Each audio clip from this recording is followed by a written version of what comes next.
ಹಾಗಾಗಿ ಅಂತಹ ಆ ಪರಮಾತ್ಮನ ವಿಷಯವನ್ನು ನಾವು ಹೇಗೆ ತಿಳ್ಕೋಬೇಕು, ಯಾರ ಮುಖಾಂತರ ನಾವು ತಿಳಿಬೇಕು, ಯಾರು ನಮಗೆ ಉಪದೇಶವನ್ನು ಮಾಡ್ತಾರೆ ಅಂಥೇಳಿ ಪ್ರಶ್ನೆ ಬಂದಾಗ ನಮಗೆ ತಿಳಿಸುವಂತಹ ಗುರುಗಳು, ಯತಿಗಳು, ಜ್ಞಾನಿಗಳು ಇವರ ಬಳಿ ಹೋದಾಗ ಅವರಿಂದ ನಾವು ಪರಮಾತ್ಮನ ಅನೇಕ ವಿಚಾರಗಳನ್ನು ತಿಳಿಬೋದು.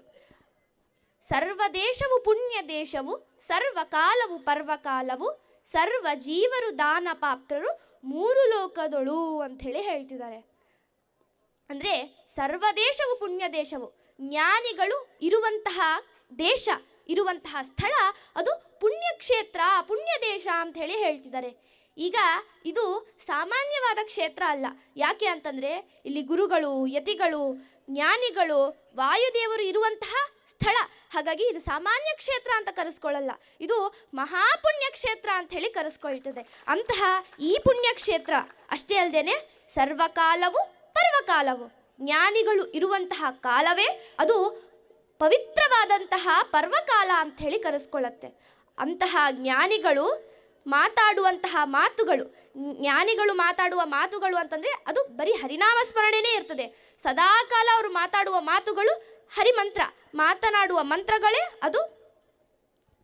ಅಂದರೆ ಒಂದು ಕ್ಷಣನೂ ಕೂಡ ಹರಿನಾಮ ಸ್ಮರಣೆನ ಬಿಟ್ಟಿರೋದಿಲ್ಲ, ಹಾಳ್ಹರಟೆಗಳೆಲ್ಲ ಮಾಡೋದಿಲ್ಲ.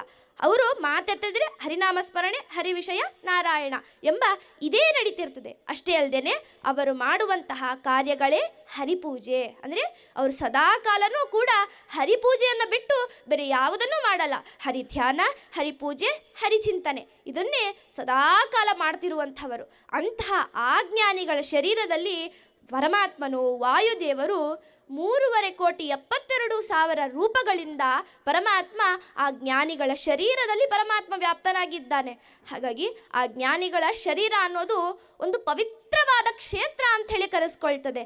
ಅಷ್ಟೇ ಅಲ್ಲದೆ ಆ ಜ್ಞಾನಿಗಳ ಪೂಜೆಯೇ ಹರಿಪೂಜೆ, ಅವರ ಅರ್ಚನೆಯೇ ಹರಿಪೂಜೆ ಅಂಥೇಳಿ ಹೇಳ್ತಿದ್ದಾರೆ. ಅಂದರೆ ಜ್ಞಾನಿಗಳಿಗೆ ಮಾಡುವಂತಹ ಪೂಜೆಯೇ ಅದು ಪರಮಾತ್ಮನಿಗೆ ಮಾಡುವ ಹರಿಪೂಜೆ ಅಂಥೇಳಿ ಕರೆಸ್ಕೊಳ್ತಿದೆ. ಹಾಗಾಗಿ ಆ ಸಜ್ಜನರ ಸಂಘ, ಜ್ಞಾನಿಗಳ ಸಂಘವನ್ನು ನಾವು ಸೇರಿಕೊಂಡಾಗ ನಾವು ಪವಿತ್ರರಾಗ್ತೀವಿ ಅಂಥೇಳಿ. ಈಗ ಹೇಗೆ ಗಂಗೆಯಲ್ಲಿ ನಾವು ಸ್ನಾನ ಮಾಡಿದಾಗ ಗಂಗೆಯು ನಮ್ಮ ಎಲ್ಲ ಪಾಪಗಳನ್ನು ಹೇಗೆ ಕಳೀತಾಳೋ ಹಾಗೆ ಬರೀ ಆ ಜ್ಞಾನಿಗಳ, ಸಜ್ಜನರ ದೃಷ್ಟದಿಂದ ಅವ್ರನ್ನ ನಾವು ನೋಡಿದ್ರೆ ಸಾಕಂತೆ ನಮ್ಮೆಲ್ಲ ಪಾಪಗಳು ನಾಶ ಆಗ್ತದೆ.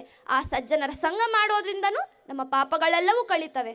ಆ ಜ್ಞಾನಿಗಳ ನಮಸ್ಕಾರ, ಒಂದು ನಮಸ್ಕಾರದಿಂದನೇ ನಮ್ಮೆಲ್ಲವೂ ಪಾಪಗಳು ನಾಶ ಆಗ್ತದೆ ಅನ್ನೋದನ್ನು ದಾಸರಾಯರು ನಮಗೆ ಸುಲಭವಾದ ದಾರಿ, ಹರಿನಾಮ ಸ್ಮರಣೆಯನ್ನು ಹೇಗೆ ನಾವು ತಿಳಿಬೇಕು ಅನ್ನೋದನ್ನು ಸುಲಭವಾದ ದಾರಿಯಲ್ಲಿ ತಿಳಿಸ್ಕೊಡ್ತಾ ಇದ್ದಾರೆ ಅಂತ ಹೇಳ್ತಾ ಶ್ರೀ ಕೃಷ್ಣಾರ್ಪಣಮಸ್ತು, ಶ್ರೀ ಮಧ್ವೇಶಾರ್ಪಣಮಸ್ತು. ಹರೇ ಶ್ರೀನಿವಾಸ್.